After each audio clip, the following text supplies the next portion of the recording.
This is Electric Universe Eyes, and today I'm going to narrate an Aboriginal Dreamtime story from dreamtime.net.au called The Rainbow Serpent. At the beginning of the Dreamtime, the earth was flat and dry and empty. There were no trees, no rivers, no animals, and no grass. It was a dry and flat land. One day, Goriala, the rainbow serpent, woke up from his sleep and set off to find his tribe. He crossed Australia from east to west and north to south, stopping to listen for his people. He crossed every part of the dry, flat Australia but found nothing. After searching for a long time, he grew tired and lay down to sleep.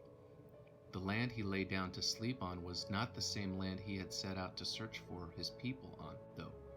As he had looked for his people, his long body had cut great gouges into the land.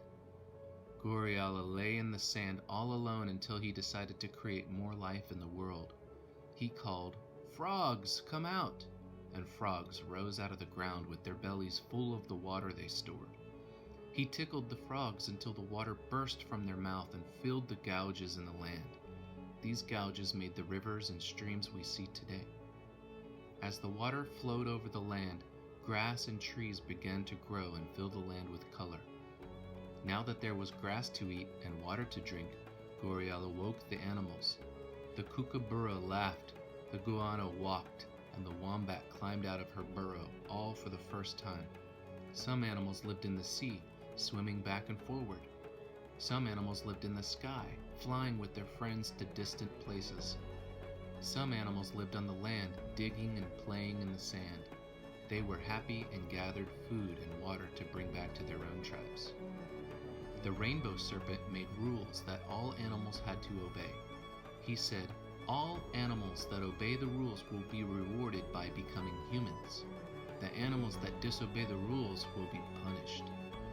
Some animals followed the rules and were rewarded by being turned into humans.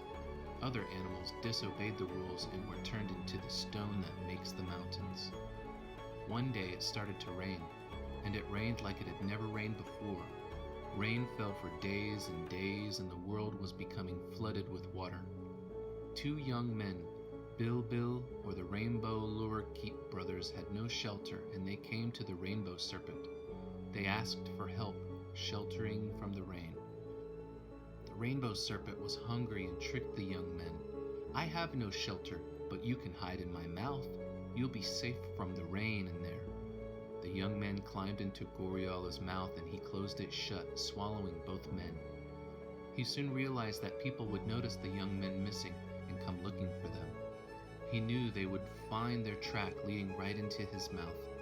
He didn't want to be caught, so decided to hide in the only place he knew he could be safe, the sky.